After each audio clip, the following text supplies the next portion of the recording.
15 अगस्त से जुड़ी 10 रोचक बातें जिसे शायद ही आप जानते होंगे। भारत के स्वाधीनता आंदोलन का नेतृत्व महात्मा गांधी ने किया था, लेकिन जब देश को 15 अगस्त 1947 को आज़ादी मिली तो वे इसके जश्न में शामिल नहीं हुए थे। आज मैं आपको स्वतंत्रता से संबंधित, हमारी आज़ादी से संबंधित 11 ऐसी महत्वपूर्ण घटनाओं को बताने जा रहा हूं जो हर एक भारतवासी को जानना ही चाहिए। आपको पता होना चाहिए कि ये आज़ादी, ये इंडिपेंडेंस कितनी मुश्किलों के बाद मिला हुआ है। पूरे स्वतंत्रता इतिहास को हम समेटेंगे इस छोटे से लेक्चर में। जुड़ जाइए और समझिए इन घटनाओं को। तो सबसे पहली महत्वपूर्ण घटना है 1857 का विद्रोह। आपको जानकारी दे दूं कि 10 मई 1857 को मंगल पांडे जो हैं वो साथ में बख्त खान, बेगम हजरत महल, नाना साहब, रानी लक्ष्मीबाई, तात्या टोपे, ये सब जो है स्वतंत्रता आंदोलन में शामिल थे। और लॉर्ड डलहौजी की राज्य हड़प नीति और लॉर्ड वेलेज़ली की सहायक संधि और सैनिकों को चर्बीयुक्त कारतूस का उपयोग करने के लिए मजबूर करना इसके प्रमुख कारणों में से एक था। ये विद्रोह पहले भारतीय स्वतंत्रता संग्राम के नाम से जाना जाता है। कुछ इतिहासकार इसे सिपाही विद्रोह भी कहते हैं। 1857 की क्रांति की शुरुआत 10 मई 1857 को मेरठ से हुई थी। आपको जानकारी होनी चाहिए कि 34th Bengal native infantry company के सैनिक रहे मंगल पांडे ने एक सिपाही विद्रोह के रूप में इस आंदोलन को मेरठ में शुरू किया, जो नई एनफील्ड राइफल में लगने वाले कारतूस के कारण शुरू हुआ था। ये कारतूस गाय और सुअर की चर्बी से बने होते थे, जिसे सैनिकों को राइफल में इस्तेमाल करने के लिए मुंह से हटाना होता था, और ऐसा करने से सैनिकों ने मना कर दिया था।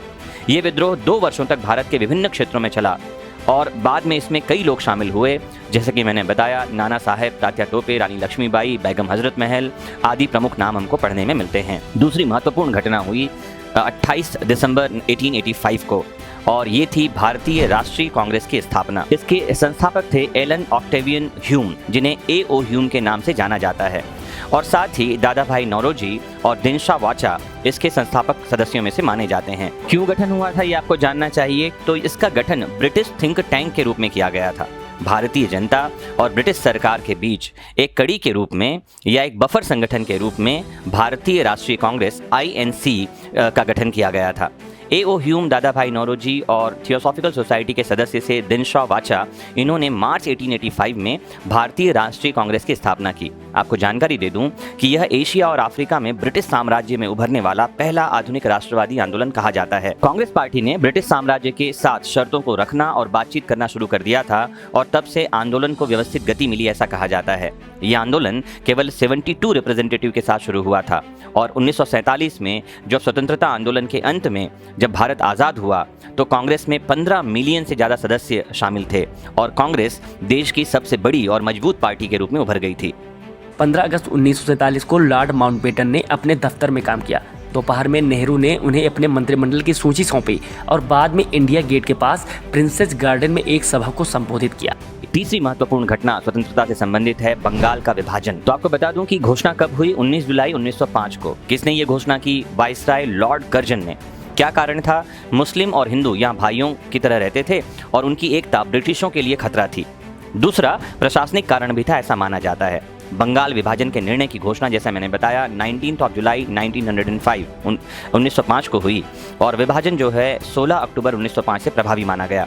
विभाजन के कारण उत्पन्न जो उच्च स्तरीय राजनीतिक अशांति थी, उसके चलते 1911 में दोनों तरफ की भारतीय जनता के दबाव की वजह से बंगाल के पूर्वी और पश्चिमी हिस्से फिर से एक कर दिए गए थे। चौथा जो महत्वपूर्ण घटना जिसका संबंध भारतीय स्वतंत्रता से है, इंडिपेंडेंस ऑफ इंडिया से है, वह है महात्मा गांधी का आगमन। गांधी जी जब भारत आए, तो गांधी जी भारत कब आए? ये आए 1915 में। कारण क्या था? तो गांधी जी के राजनीतिक गुरु माने जाते हैं गोपाल कृष्ण गोखले। इनके अनुरोध पर गांधी जी भारत लौटे। साउथ अफ्रीका में औपनिवेशिक साम्राज्य जो है उसके खिलाफ गांधी जी लड़े, और उस समय उनका नाम काफी हो गया था, और उसके बाद गांधी जी 1915 में भारत पहुंचे। उन्होंने भूमि कर जैसे दमनकारी औपनिवेशिक कानूनों का विरोध किया था। किसान और मजदूरों को एक करने के लिए उन्होंने आयोजन शुरू किया था। गांधी जी 1921 में कांग्रेस पार्टी में शामिल हुए और ब्रिटिश साम्राज्य के खिलाफ राष्ट्रव्यापी आंदोलनों का नेतृत्व किया। पांचवा महत्वपूर्ण घटना जो आपको जानना चाहिए वो है जलियांवाला बाग। तो पहले तो आप ये जानें ये कब हुआ। तो 13 अप्रैल 1919 को हुआ जलियांवाला बाग कांड।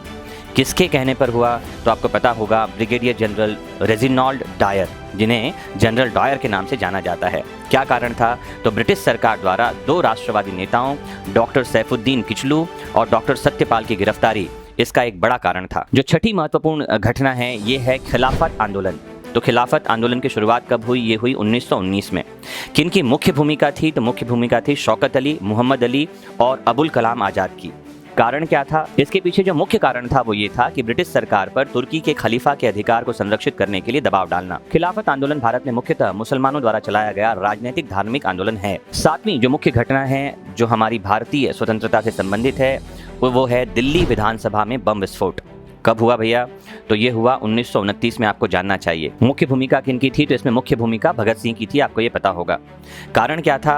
कानूनी मुकदमे के माध्यम से ब्रिटिश सरकार के खिलाफ अपने तर्कों को प्रस्तुत करना और दुनिया को ये बताना कि ब्रिटिश सरकार किस तरह से भारतीयों का दमन कर रही है।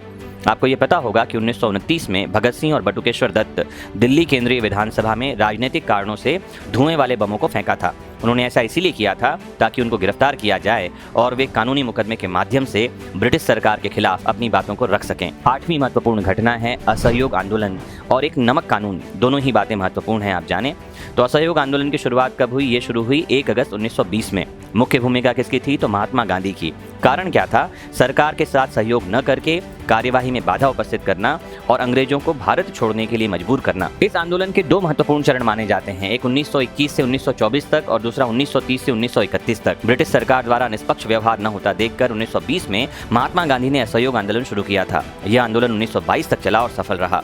नमक आंदोलन की शुरुआत महात्मा गांधी ने 1930 में की थी, आपको जानना चाहिए, और अहमदाबाद में स्थित साबरमती आश्रम से 388 किलोमीटर दूर समुद्र के किनारे बसे शहर दांडी तक की उन्होंने यात्रा की थी। अंग्रेजों के एक छत्र अधिकार वाला कानून तोड़ करके नमक बनाया था। जो नवीं महत्वपूर्ण घटना है वो है चौरी चौरा कांड की शुरुआत। कब हुई थी? तो फरवरी 1922 में। मुख्य भूमिका किसकी थी? तो सत्याग्रहियों द्वारा ये किया गया था, ऐसा कहा जाता है। ऐतिहासिक महत्व क्या है इसका जानना चाहिए।